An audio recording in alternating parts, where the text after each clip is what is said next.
bem-vindo todos a mais um Direito e Diálogo, podcast apresentado por mim, Edmar Ruiz, do escritório que leva meu nome, Edmar Ruiz Advogado. Bom, vamos falar hoje sobre um tema muito próximo dos trabalhadores vigilantes, né?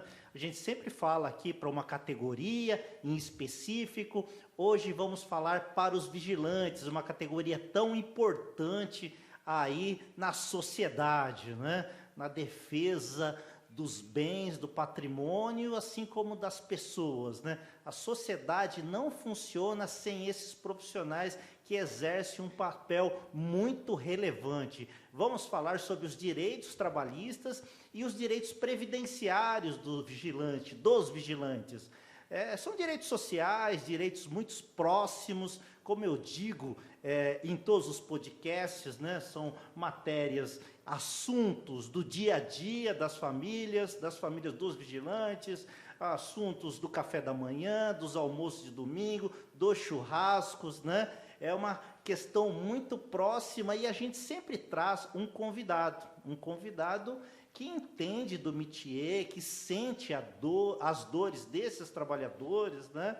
E hoje aqui conosco, né, tenho um imenso prazer de receber o nosso amigo Jefferson Hora, ex-diretor do Sindicato dos Vigilantes, né, tá? Então, atuou muito e ainda atua aí, tem muito contato com a categoria, né? E pode passar para a gente as dúvidas maiores, o que o pessoal sente, além da gente passar aqui, né? A gente trabalha aqui com essa categoria há bastante tempo, né? Há mais de uma década aqui representando os vigilantes, né? De diversas empresas. Então, aqui no dia a dia, no atendimento do escritório, surgem as dúvidas, a gente acaba sanando, a gente acaba representando nos processos judiciais, né? Eu acredito que a gente possa contribuir aqui para a categoria ao sanar essas dúvidas através desse podcast. Bom, aqui na minha esquerda, né, Dr. Tony Sakai, advogado aí, né, pós-graduado, especialista em direito do trabalho, né, para tratar aí dos direitos trabalhistas dos vigilantes. E aqui, um pouco mais enfiado na área, na minha esquerda, Dr. Fernando Vitorino, advogado, pós-graduado, especialista em direito previdenciário, para a gente falar aí da aposentadoria dos vigilantes, assim como dos seus direitos previdenciários. Bom, Jefferson, começar contigo aqui, né? É o nosso convidado de honra. Fala assim, Jefferson, eu pergunto, né? Eu acho que, pelo menos aqui, eu tenho sentido no escritório, né? Os companheiros chegam, os vigilantes chegam e falam assim, doutor, e aí, acabou a aposentadoria especial dos vigilantes, né? Antes era só aí completar 25 anos, né, de atividade na área de vigilância e o vigilante se aposentava, né? E aí os trabalhadores chegam com essa dúvida, né? Eu tenho direito, não tenho direito, a reforma tirou, não tirou, né? Você tem sentido isso junto à categoria, junto aos colegas? Essa é uma dúvida de fato? Boa tarde a todos, doutores aqui. Obrigado pelo convite, doutor Ruiz. Prazer estar aqui participando. Boa tarde a todas as guerreiras e guerreiros vigilantes do estado de São Paulo. Como a gente já tem uma parceria de conversar sempre com vocês aqui, né? Eu agradeço demais esse convite por conta disso. É muito importante os vigilantes saberem o que está acontecendo, para estar ciente da situação dos direitos deles, que a gente vai estar conversando aqui. E é bem isso, doutor Ruiz. O que acontece é uma dúvida muito grande, porque parece que de ano em ano, 6 meses, ou sai um governo, entra outro, muda essa situação. E a gente não tem essa estabilidade. As outras categorias acabam tendo essa estabilidade de saber que com 25, 30 anos tem o direito e nós, como os vigilantes, não. Então, foi uma das perguntas que mais, no meu Facebook, lá no meu Instagram, que mais perguntaram, pessoal, Jefferson, vê a situação do nosso direito especial, como está e como anda, e agora temos um advogado previdenciário aqui, né? Quero agradecer ao doutor por estar aqui, o doutor trabalhista também, para falar sobre isso. E é bem isso mesmo, a dúvida é muito grande em relação a isso, doutor. Perfeito, como eu bem imaginava. Então, doutor Fernando, já passo a bola para ti, né? Primeiro, agradeço aqui pela presença, pela oportunidade novamente de estarmos juntos e lhe pergunto já de imediato, acabou a aposentadoria especial do vigilante com a reforma? O vigilante ainda consegue se aposentar especial? Primeiramente, boa tarde ao Jefferson, prazer recebê-lo aqui. Doutor Edmar, mais do que um prazer estar aqui contigo, agradeço a oportunidade mais uma vez. Doutor Tony, estamos aqui na ponta esquerda, né? O doutor é o maestro do meio de campo, dando os passes, né? Camisa 10. E a gente na ponta esquerda, né? Muito bem. Doutor, essa pergunta é muito recorrente, né? E, de fato, com a reforma, os vigilantes foram uma categoria das mais prejudicadas pela emenda constitucional número 103. Isso porque não só a modalidade mudou as suas regras, né, que agora não bastam mais os 25 anos, e sim a idade mínima de 60, ou a regra de transição de 86 pontos, mas porque a periculosidade foi retirada do texto, né, que a Constituição previa a defesa da integridade física. E a redação nova do artigo retirou essa expressão. Aos 45 do segundo tempo, lá na tramitação da PEC, ainda assim, a periculosidade teve um respiro, né? Porque aí, com a redação original, tirava a integridade física, e depois, aos 45 do segundo tempo, a gente conseguiu um respiro, que ainda não é definitivo, porque há uma discussão se há ou não a periculosidade ainda depois da reforma, mas a jurisprudência, já no tema 1031, já respondeu isso, dizendo que a periculosidade ainda assim pode ser enquadrada como especial. Então, não perdeu o direito, ficou mais difícil, mas cabe ao vigilante não desistir. A jurisprudência pode sim ajudá-lo, né? Embora a lei tenha dificultado o acesso ao benefício, mas a jurisprudência pode ajudá-lo. Infelizmente, agora sobrestou o tema do 1031, agora o 1209 no STF. A gente está na expectativa, mas eu estou bastante otimista de que o vigilante, não só o armado como o desarmado, ainda assim possa se aposentar na modalidade especial.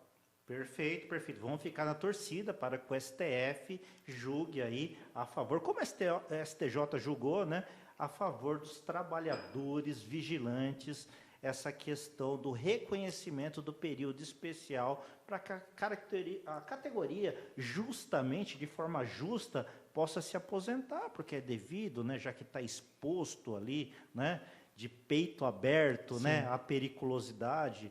Nada mais justo do que a concessão da aposentadoria especial a essa categoria. Nenhuma categoria merece tanto, né, como a categoria dos vigilantes. Doutor Tony, seja bem-vindo, um prazer tê-lo aqui. E já passo a bola aqui para o doutor também. Aqui a gente acaba no escritório atendendo a categoria, como já bem disse, dos vigilantes, né? Doutor Tony, como um advogado trabalhista experiente, tem trabalhado nos processos dessa categoria. Eu lhe pergunto, para essa categoria em específico, quais são os direitos trabalhistas mais pleiteados pelos vigilantes? Bom, antes de qualquer coisa, agradecer novamente, né, o convite, agradecer ao Jefferson, doutor Fernando, né?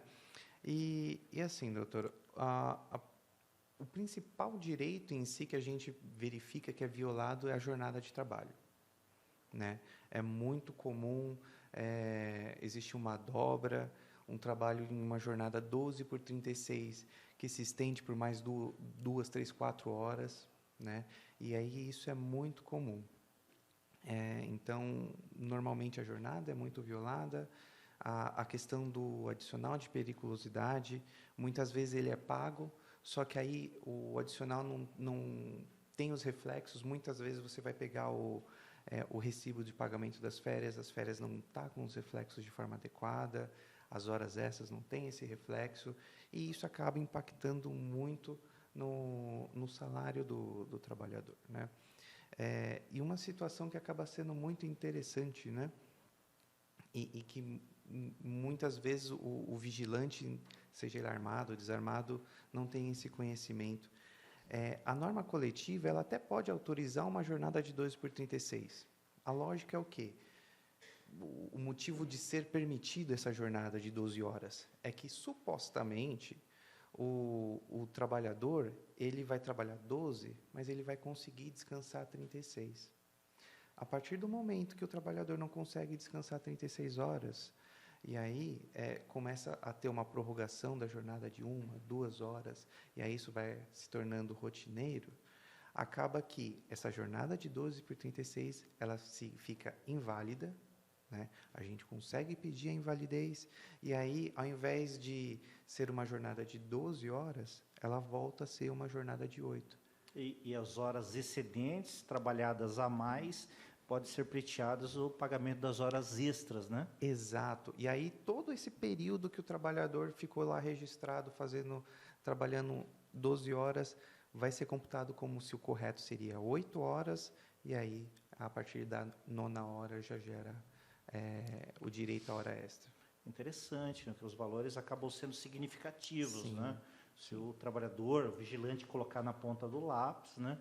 As horas extras, incidente todos sobre as demais verbas, né? Assim como o adicional de periculosidade, incidente sobre todas as demais verbas, não, né? Só ele pago em si, né?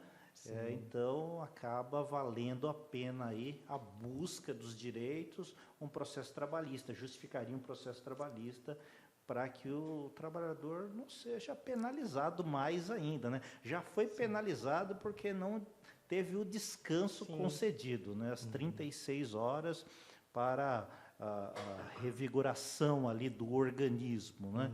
E ainda, a par disso, não recebeu os direitos trabalhistas adequados. É punido 2 vezes, né? Nada mais justo aí que busque os seus direitos. Sim, né? E o importante é o trabalhador ter em mente o quê? Que, na realidade, a jornada, ela não prejudica só o salário, porque você está tendo violada a hora extra. Prejudica a própria saúde. Sim. Entendeu? O vigilante não vai ter a saúde estável para eventualmente reagir em alguma situação. E aí gera todo um reflexo na vida, seja ela pessoal, a profissional, como a gente mencionou. Então, tem vários reflexos. Perfeito, perfeito. Jefferson, nós estávamos conversando aqui, antes de começar o podcast, nos bastidores, né? E aí você me dizia que a grande preocupação da categoria, a grande preocupação dos trabalhadores é a crise de mercado, é a crise de mercado que acaba batendo às suas portas, né?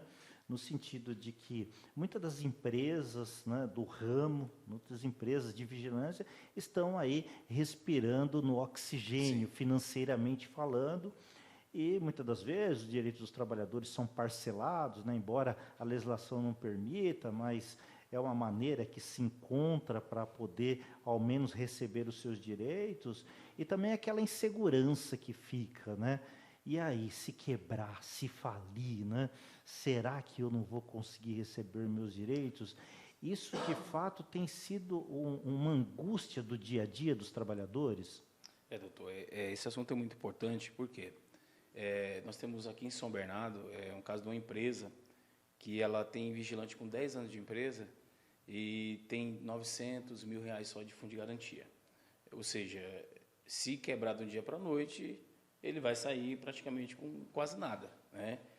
Um exemplo que eu dou para os vigilantes, eu sempre falo com eles, a empresa Atento, que cuidava do Itaú e do Banco do Brasil. Ela quebrou, aí o presidente do Sindicato de São Bernardo, o senhor Jorge Calab, através da secretária financeira, a diretora financeira Solange, conseguiram fazer a homologação deles, eles receberam seus fundos de garantia, o valor correto, mas porque a empresa pagava o Banco Itaú e o Banco do Brasil e exigia que todo o comprovante do FGTS.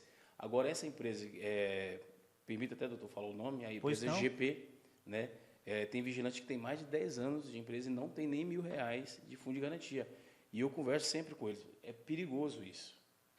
A empresa pode abrir falência do dia para a noite e vocês ficarem a ver navio, porque o sindicato consegue fazer homologação. Mas vai fazer homologação de quê? Se você não tem nada para receber praticamente, né, doutor? Aí eu queria saber qual a orientação que o doutor podia dar para os vigilantes, né, que está passando por essa situação, não só na GP, como em algumas outras empresas também. Perfeito. Isso, inclusive, tem reflexos previdenciários, né? Eu ia passar para o doutor Fernando, mas eu vou passar, a priori, novamente para o doutor Tony. Depois eu passo para o doutor Fernando a palavra para responder essa insegurança, efetivamente, da categoria, né? Como que o direito do trabalho pode auxiliar nisso, né? E aí, se quebrar, como que eu faço? Eu não recebo meus direitos? Quais as garantias que eu tenho perante a lei? Bom, normalmente os vigilantes eles prestam um serviço meio, né? Então, na realidade, não a empresa acaba sendo contratada para prestar segurança para uma terceira empresa.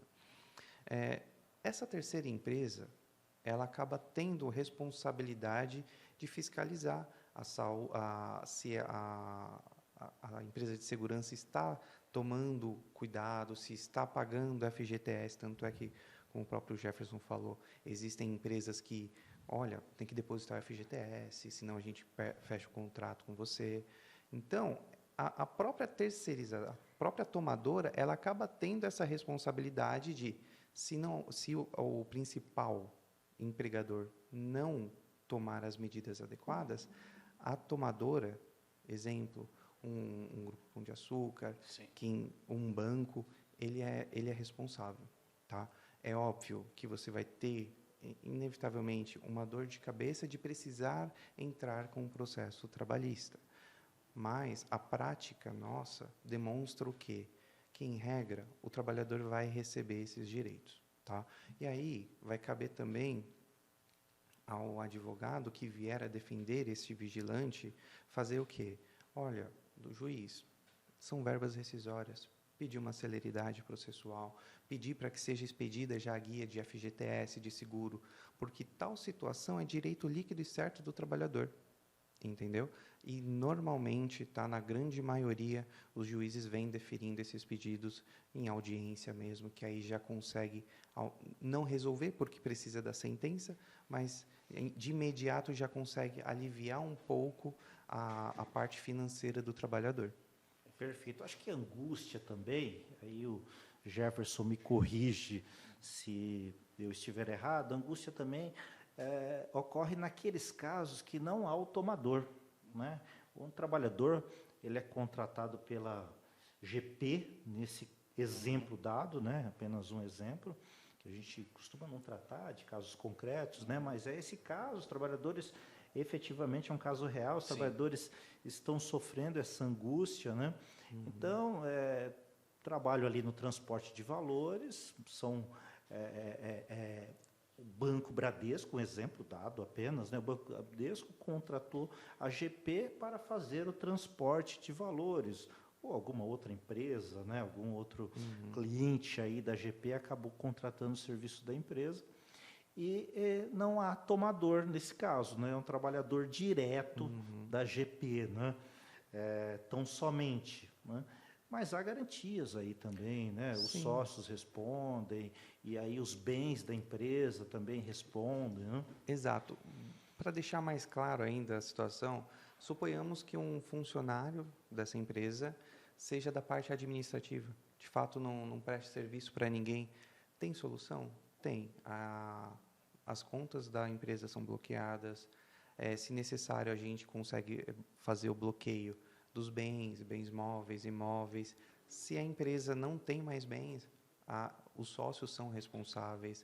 Os sócios que saíram da empresa são responsáveis ainda por um período de 2 anos.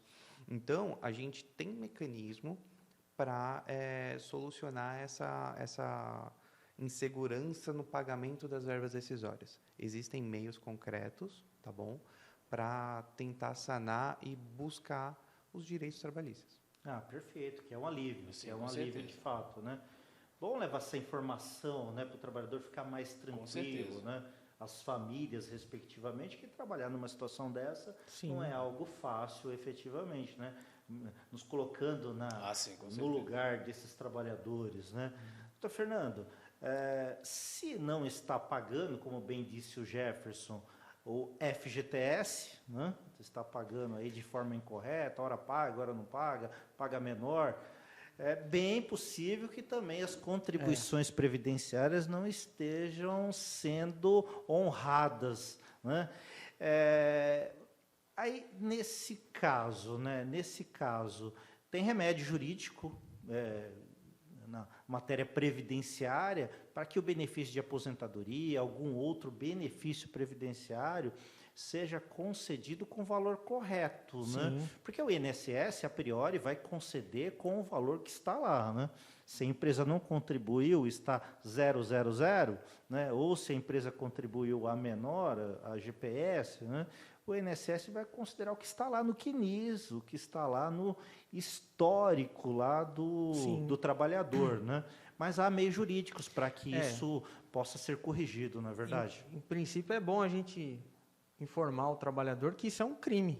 Está previsto no Código Penal, que é o não repasse das contribuições previdenciárias, porque quem paga é o trabalhador, né?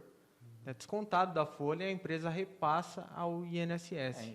A empresa é somente uma substituta tributária. Aí, exatamente. Né? É descontado direto do salário. E muitas vezes o trabalhador só descobre isso quando precisa de um benefício por incapacidade. Ele está lá trabalhando e a empresa não faz o repasse. E aí ele fica afastado, chega lá no INSS, mas peraí, você não tem qualidade de segurado. E aí? No momento que ele mais precisou, ele descobriu que a empresa não fazia o repasse. Então, assim, a dica, qual que é? Primeiro, ficar atento a isso. Hoje, basta baixar o meu INSS e acompanhar, mês a mês, as contribuições sendo repassadas pela empresa. Se a empresa não fizer isso, aí o Dr. Tony pode até falar sobre isso, que cabe um processo contra a empresa, né? Mas tem casos em que a empresa não repassou e o trabalhador descobriu só na hora de se aposentar. E a aposentadoria veio a menor. Exatamente. Primeiro, não cabe ao trabalhador fiscalizar isso. Quem tem que fiscalizar de fato as contribuições é o próprio INSS. Não é ele que recolhe. Exatamente. Também. Então, ele não pode ser a parte prejudicada por esse crime. Então, esse tempo de contribuição precisa ser averbado pelo INSS, bastando que o trabalhador leve a carteira de trabalho anotada, né, ao servidor, e ele deve fazer essa averbação.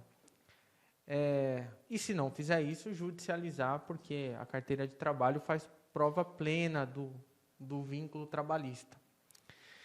Outra dica, que aí a gente recebe muito no escritório, as pessoas, a gente pede, já pediu o seu PPP? Poxa, está com temor de que a empresa vai falir, né? Já pede o seu PPP. Ah, mas pode? Não é só quando sai da empresa? De jeito nenhum. A empresa deve entregar o PPP sempre que o trabalhador pedir. E a reforma, ela não considera mais como especial o período após 13/11/2019. Então, se você está na empresa agora, tem lá seus 10 anos de contribuição lá na empresa, já pede o seu PPP e guarda. Porque se ela falir, pelo menos até 13/11/2019 está garantido. Fica a dica aí para os trabalhadores que trabalham nas respectivas empresas, que nós dissemos que não estão numa condição financeira favorável, né? Então aí, já pede o PPP. A empresa faliu? Poxa, eu tenho um PPP guardado que tinha até hoje, pelo menos. Se ela faliu, eu vou ter que judicializar ou depois buscar o meu direito de hoje para frente, né? Então, essa é uma dica importante também. Então, acompanhar no meu INSS se as contribuições estão sendo recolhidas, pedir o PPP o mais rápido possível e guardar. E se o prejuízo ocorreu no passado e a empresa já não tem mais como pedir outro meio de prova, que seja o extrato analítico, a ficha de registro, para comprovar o vínculo e a falha das contribuições, aí tem os processos judiciais e a jurisprudência da Justiça Federal para, fim, conseguir averbar esse período. Perfeito, que no caso aí, como não faz as contribuições para o FGTS, o extrato analítico não vai servir para muita coisa. Exato. Mas podemos utilizar os comprovantes de pagamento, os olerites, para demonstrar qual que era o real salário e, por conseguinte, qual é o real valor aí que deveria ter sido repassado ao INSS e ter sido considerado na concessão, no cálculo do valor da renda mensal inicial da aposentadoria, e não foi, não é verdade? Exatamente. E já pleitear a aposentadoria apresentando esses comprovantes de pagamento, apresentando esses olerites, e se já concedeu aposentadoria menor, apresentar esses comprovantes de pagamento num processo judicial, num advogado previdenciarista da confiança do trabalhador vigilante, para que possa corrigir o valor da sua aposentadoria de forma adequada, não é verdade? Doutor Ruiz, só para fazer uma pergunta em relação ao PPP, assim, tem colegas meus, né, que veio aqui e conseguiu através daqui se aposentar, através do escritório do Dr. Ruiz, que é em excelência nessa parte, tanto trabalhista obrigado. quanto previdenciária. Só que eu tenho outros amigos que estão em outras situações com outros escritórios, com outros advogados particulares, e o advogado pede para ele procurar o PPP das empresas que faliam. E eles não conseguem. Tem alguma orientação específica em relação a isso, doutor? Isso é importante, né, doutor Fernando? Isso é muito importante. A gente, em princípio, quando a empresa abre falência, não vai conseguir suprir a falta desse documento com o PPP que é emitido pelo sindicato. A justiça ela não reconhece o PPP do sindicato. Agora, não é porque a empresa não consegue mais emitir o documento que o trabalhador vai ficar com o prejuízo, né? Então, a gente precisa, em princípio, demonstrar que a empresa não encerrou as atividades, não é possível mais emitir o PPP. E aí, a gente pode seguir judicialmente com algumas medidas. Uma delas, né, que é a mais comum, é a prova emprestada. O que é a prova emprestada? Às vezes a empresa, no passado, já teve um trabalhador que se aposentou com o PPP dela e utilizou-se de um processo judicial. Esse PPP utilizado nesse processo judicial pode ser utilizado no caso do trabalhador que ingressar com o processo agora. E isso é a prova emprestada. Outra forma seria que, talvez, se ele entrou com um processo trabalhista contra a empresa, que foi reconhecida a periculosidade, esse laudo emitido na ação trabalhista serve como prova também. Perfeito. E ainda, se não for possível obter essas duas formas, a gente pode fazer que nós chamamos uma perícia por similaridade. Digamos aí uma empresa de carro forte. Fechou, encerrou as atividades. A gente pega uma empresa do mesmo porte, da mesma atividade, e o juiz determina uma perícia nesse local. E aí, esse laudo, feito por similaridade, pode ser utilizado no caso desse trabalhador que ficou sem o PPP. Então, existem várias formas, dentre outras, para conseguir suprir a ausência. Isso é importante, que há saídas, né? O trabalhador vigilante não vai deixar de se aposentar por isso. Nos grupos de vigilantes, eles vão ficar muito felizes de saber disso. Maravilha, né? Maravilha. Doutor Tony, os trabalhadores vigilantes, eles são obrigados a fazer constantemente reciclagem profissional. Isso é imposto por lei, né? Uma determinação aí da Polícia Federal, inclusive. E aí o Jefferson estava me trazendo que é uma dúvida aí da categoria, o pessoal mandou para ele, gostaria que nós respondêssemos aqui no podcast, porque a empresa, ela marca geralmente essa reciclagem aos finais de semana, né? E não paga as horas extras. E aí a categoria está nos perguntando, pode isso? Bom, doutor Edmar, em regra, até pode, desde que pague as horas extras, né? Porque O problema é que não paga. esse é o problema, né? Então, poder pode, desde que pague as horas extras. Por quê? Porque é uma condição do trabalho, entendeu? E muitas vezes o que acontece é o quê? A própria empresa tem lá uma parceria com uma outra empresa para fazer essa reciclagem. E aí, olha, tal funcionário vai em tal horário e já deixa tudo já pré-agendado. Ou seja, o trabalhador não teve disponibilidade nenhuma. Então, isso é considerado tempo à disposição da empresa e entra como hora extra. O detalhe é o quê? Existe a possibilidade da empresa, por meio do sindicato, ter uma autorização e aí não descontar esse valor. Tá? Então, é importante o trabalhador ter essa ciência de que, se houver uma autorização da norma coletiva por meio do sindicato, as horas extras não são devidas. Mas, em regra, a empresa devidas. precisa pagar. Precisa verificar caso a caso, Sim, né? sim. Perfeito, maravilha. Ô Jefferson, Sim.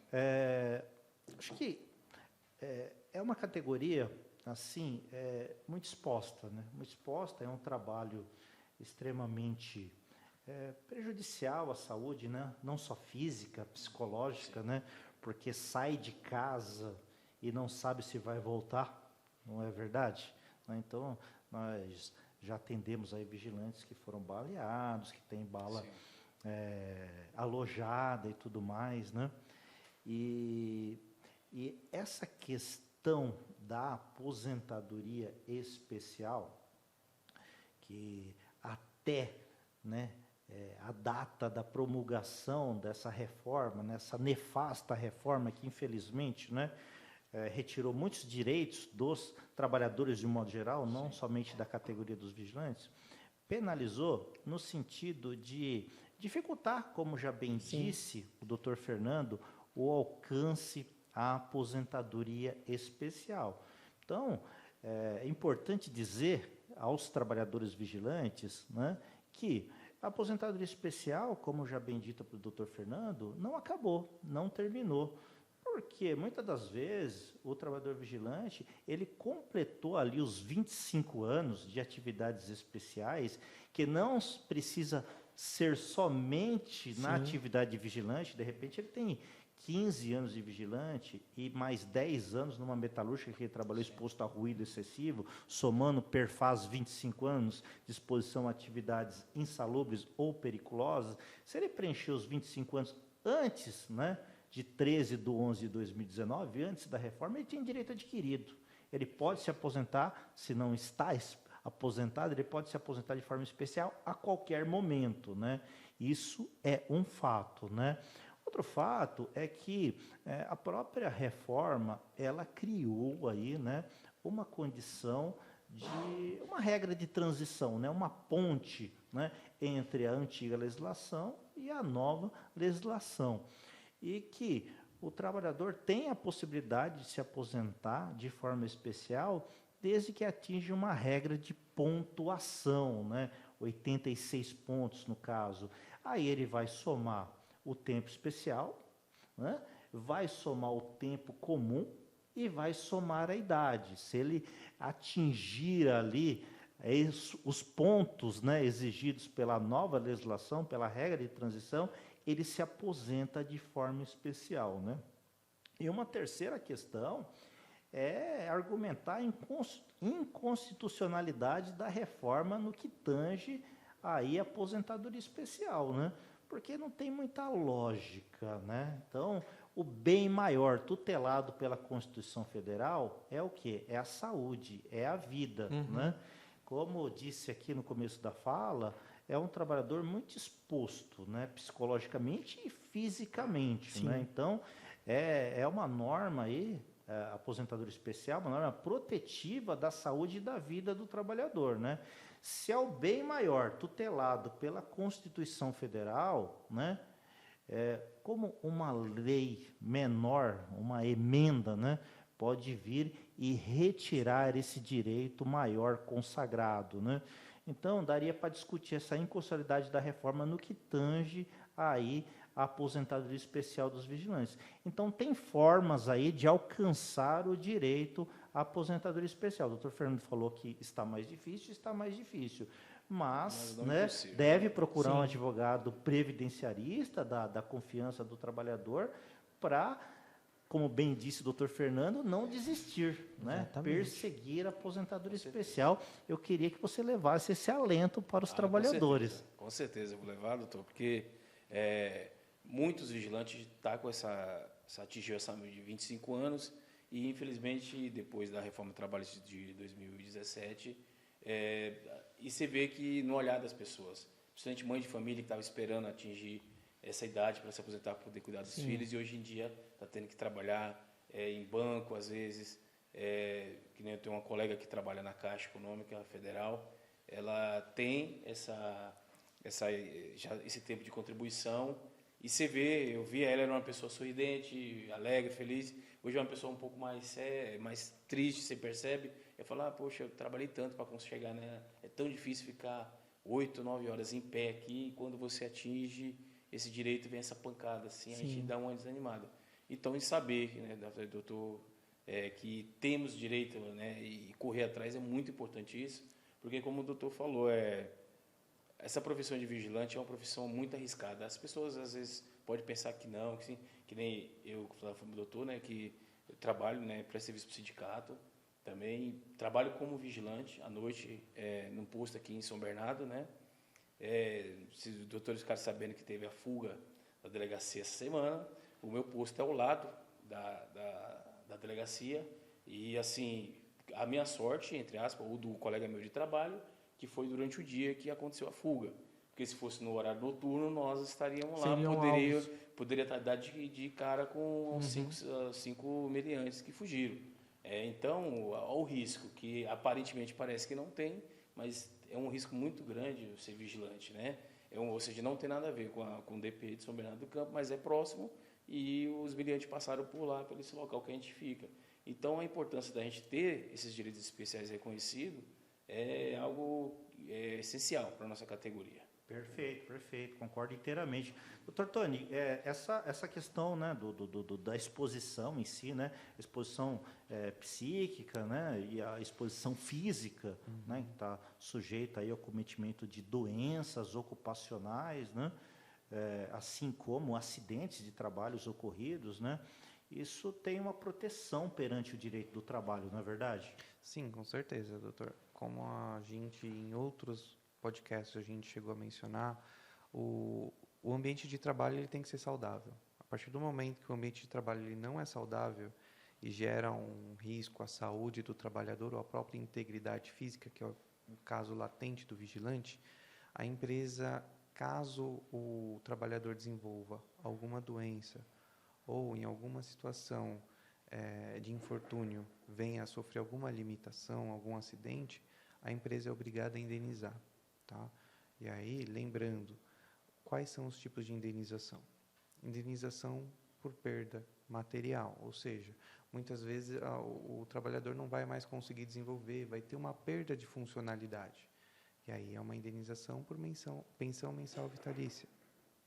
Dano moral, porque, novamente, o trabalhador não vai mais desenvolver as mesmas coisas que desenvolvia, tanto no trabalho quanto na sua vida particular. Isso gera um abalo dentro dele, né? A questão da estabilidade, de no mínimo 12 meses, e aí vai variar de acordo com o sindicato, pode aumentar, mas nunca inferior a 12 meses, né? Então tem todos esses reflexos. E aí é importante ter em mente o que, como o doutor pontuou, o próprio Jefferson pontuou, é um trabalho desgastante mentalmente, porque você precisa sempre estar em alerta, você fica com receio, porque normalmente você vai estar exposto e se acontecer alguma coisa, você tem que intervir, e aí gera um abalo psicológico, né? E é importante mencionar o quê? A doença do trabalho não é só física, ela entra também na parte psicológica, né? No psicossocial do trabalhador, e aí a lei protege todos esses elementos. Perfeito. Doutor Fernando, pegando carona nisso, né, nessa esteira, eu posso falar perfeitamente na concessão, no direito à concessão da aposentadoria por tempo de contribuição do deficiente físico, não, do deficiente, né, para o trabalhador vigilante, não é verdade? Você leu o meu pensamento, eu ia puxar esse gancho. Aqui, ó, estamos conectados. Eu sempre gosto de puxar esse gancho para falar sobre isso, porque é o seguinte, Jefferson, essa aposentadoria ela é pouco conhecida pelos trabalhadores. Eles ficam com a aposentadoria especial em mente, sempre. Quero aposentar especial.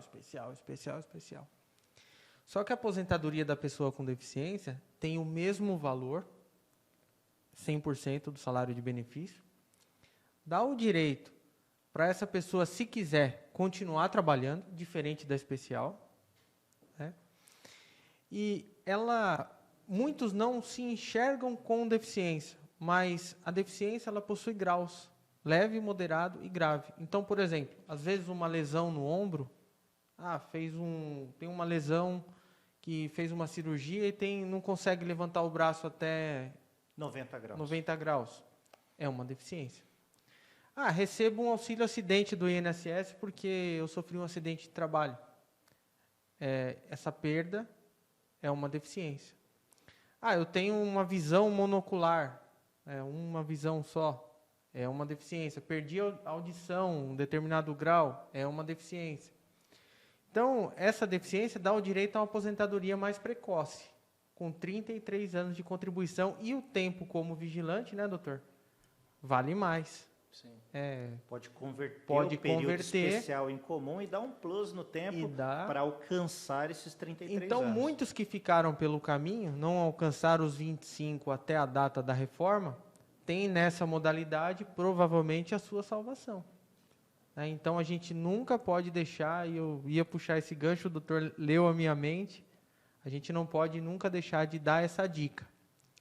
Procurem a orientação sobre a aposentadoria da pessoa com deficiência. Perfeito, perfeito. Acho que é importante ressaltar isso, porque a categoria não tem conhecimento, muitas das vezes, né? Porque é um tipo de aposentadoria, né? Assim, deficiente, né? É a pessoa, né, que está em cadeira de rodas, que está acamada, que nasceu com alguma deformação. Não é só isso, né? É também isso, né? É uma deficiência leve, como bem dita pelo Dr. Fernando, já daria direito aí à concessão de aposentadoria por tempo de contribuição, com menos tempo para o vigilante, com o mesmo valor da aposentadoria especial, né? E sem limite de idade, né? Atingindo o tempo, né, exigido pela lei. Pode usar os PPPs, inclusive, para chegar nesse tempo, né? Pode se aposentar aí por tempo de contribuição com valor bacana, né? Todo o tempo comum, também muitas vezes eles trabalharam na roça com os pais, esse tempo também vale para essa modalidade. Então, vale todo o período, não só como vigilante. Perfeito, perfeito. Jefferson, eu acho que uma outra dúvida que você estava comentando comigo, é importante responder todas as dúvidas, né, da categoria, né? Que seja a dúvida mais simples, né, como aquela mais complexa, mas estava falando que a dúvida do pessoal que trabalha ali armado com a arma na cintura, né, e também trabalha com pranchetas, não é verdade?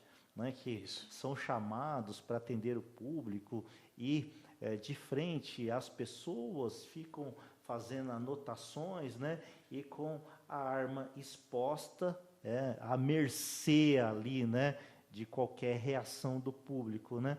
Então, isso tem incomodado bastante a categoria. Sim, tem 2 postos de trabalho aqui em São Bernardo, transportadora, que acontece muito isso. Eles é obrigado a verificar a quantidade de veículo que está vindo dentro da carroceria, se está variado o veículo, tudo na prancheta. E ficam os caminhoneiros, os ajudantes caminhoneiros, atrás deles aguardando. Eles falaram que muitas das vezes eles esquecem até que tem uma arma na cintura, porque a preocupação deles é tão grande e não passar batido qualquer coisa que venha prejudicar. Porque, assim, muitas vezes a pessoa fala assim, o vigilante fica ali só para controle de entrada e saída. Não é. Muitas vezes vai para o departamento, lá para o RH, a situação de, aconteceu isso, e não foi informado pelo vigilante. O vigilante fica como responsável. Era para ter 7 veículos em cima da carreta, veio 6 e você não anotou. Então, a preocupação dele maior é cuidar dessa parte do que cuidar da própria segurança dele. Porque tem alguns postos, Luiz, que é aberto, assim, é aberto, gigante, porque as carretas são muito grandes, são 30 metros a média de uma carreta, então não tem portão de um lado, portão do outro, é aberto. Então, qualquer pessoa que está passando na calçada, se tiver de má fé, pode vir pegar o vigilante distraído e puxar a arma dele. Então, a nossa preocupação é essa em relação a isso. Aí nós queríamos, muita pergunta de colega meus é essa, o vigilante tem a obrigação de ficar ali anotando com prancheta, controle de pessoas, olhando o crachá, ver se está certo, e pega com a mão na cintura e a mão no teclado, digitando placa de veículo, quilometragem do carro que veio da Bahia, quantos quilômetros ele fez. Até isso a gente tem que estar fazendo em muitos casos. E se você não faz, outro faz. Então, você acaba tendo que fazer. Sim, então, essa dúvida é muito grande que nós Olha temos. aí, doutor Tony, bastantes reflexos trabalhistas aí, não é verdade? Sim. Bom, em regra, o vigilante ele foi contratado para a segurança pessoal e patrimonial. Isso é fato. Qualquer situação que seja estranha a essa ambientação acaba gerando um acúmulo ou desvio de função. Tá? Existe, na verdade, nessa questão, uma discussão jurídica, né, de se o acúmulo e o desvio de função é devido ou não. E aí o grande X da questão é o quê? Porque não existe previsão legal para acúmulo de função. Tá? Então, normalmente, o advogado ele cria uma construção, fala que, de fato, o trabalhador está enriquecendo de forma indevida, porque, querendo ou não, é um funcionário exercendo uma atividade de dois. Né? E aí vai muito para o juiz, e aí vai depender do juiz, porque não tem previsão legal, em decidir se existe esse acúmulo ou não. Tá? Mas, em regra, tal situação é indevida. Tá? E aí o vigilante, o trabalhador, porque a gente está focando aqui no vigilante, mas isso é comum em outras áreas, né? Buscar o advogado para verificar qual que é a melhor situação. Às vezes você pode tentar verificar e tentar resolver essa questão de uma outra forma que seja interessante para o trabalhador. Perfeito. Doutor Tony, eu vou encaixar aqui uma outra dúvida da categoria, né? Mandaram algumas dúvidas aqui. Diz assim, o vigilante bancário tem direito a receber feriado no meio da semana? Até entendi, né? Porque a agência fecha em razão do feriado, mas o vigilante fica lá dentro, né? E aí acaba não recebendo, porque aquele é um dia, né, da escala de trabalho dele, né? Eu entendi a pergunta, veio um pouco embaralhada aqui, mas de fato é isso. Não, né? sim. Doutor, é muito semelhante à pergunta anterior da questão da reciclagem. Você está à disposição da empresa, você está trabalhando em um feriado. Se é um feriado, você tem que receber hora extra em dobro. Tá? Perfeito. Então, a praxe é essa. Tá? Pode ocorrer, que nem a gente conversou, de uma convenção coletiva do sindicato prever alguma situação diversa, mas a regra é hora extra e é paga com 100%. Maravilha, Tá maravilha. Bom, nós nos comprometemos aqui a falar 35, 40 minutos, né? Para a categoria, para os vigilantes, já se foi aí mais de uma hora. Quando a conversa é boa, né? Flui, quando Com a gente certeza. está com amigos, a conversa é descontraída e é muito bacana. Bom, Jefferson, acho que a gente, né, cumpriu o nosso papel Com aqui, certeza. né, de trazer dúvidas. informações relevantes e sanar as dúvidas aí enviadas pela categoria. E eu quero agradecer novamente a sua presença aqui, que foi muito importante para trazer esse dia a dia do trabalhador, da base, né, as dores, o que eles sentem, né? E espero aí em outras oportunidades estarmos juntos. Muito obrigado, viu? Obrigado, eu que agradeço, doutor. E falando aqui para os meus parceiros vigilantes, guerreiros de farda, procure um escritório como esse aqui do Ruiz Advogado, por quê?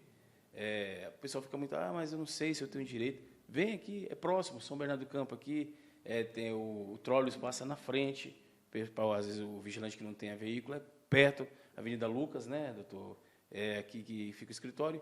E é importante, vem aqui, tire suas dúvidas, e caso você tenha direito de alguma coisa, como o doutor falou em relação a... que eu desconhecia de especial de deficiência, porque a gente tem essa mentalidade mesmo, deficiência é aquilo que você está vendo ali. Às vezes você tem uma coisa, um problema no ombro que você não vai conseguir fazer uma reação com a arma, por exemplo. Sim. Isso é uma deficiência. Então é muito importante o vigilante ir a um local como esse, né, o escritório do Dr. Ruiz Advogados, para tirar esse tipo de dúvida. Eu agradeço mais uma vez, tirou muitas dúvidas minhas mesmo, porque a pessoa fala, você trabalha no sindicato, mas mesmo você trabalhando, você não está por dentro 100% das leis. É muito importante. Obrigado mais uma vez, doutor. Perfeito. Eu agradeço a referência. Mas lembrando que a gente está aqui, né, para atender aí o direito constitucional do advogado, que é essencial à justiça, né, para esclarecer as dúvidas, levar a informação e dizer que tem muito advogado bom, muito advogado competente, a categoria é muito grande, né? Sim. E então, o trabalhador sempre deve procurar aí um advogado da sua inteira confiança, mas agradeço muito aí a sim. confiabilidade depositada, certeza, né? com certeza. Doutor Tony, agradeço, muito obrigado, viu, mais uma vez pela participação, trazendo aqui as pitadas, né, os pitacos aí, né, de direito do trabalho, né, e para essa categoria, como eu disse, tão importante que são os vigilantes, né? Com certeza, doutor Edmar, eu que agradeço o convite, agradecer o Jefferson, né? Porque por mais que no nosso dia a dia a gente trabalhe com, é redundante, né? Trabalhe com o trabalhador, às vezes alguém que não tem dúvida ou receio de procurar o advogado, nessa conversa, nesse bate-bola, acaba esclarecendo, né? Muitas dúvidas, né?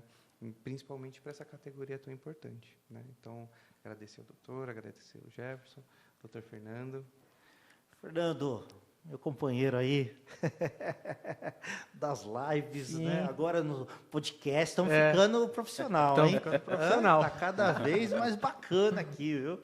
Muito obrigado, viu, Fernando, mais uma vez, a participação aí de coração. Eu que agradeço. Quero relembrar uma frase tua, complementando aqui o que o doutor falou. Se isso aqui chegar a uma família e já essa informação ajudar essa família, a nossa missão está cumprida. Exatamente, né? Viu? Então, quero agradecer ao Jefferson, ao Dr. Tony e ao Dr. Edmar pela oportunidade. Estou sempre à disposição. Gosto de participar, então, quando me convidar, estarei aqui presente. Perfeito. Obrigado a todos. Até a próxima.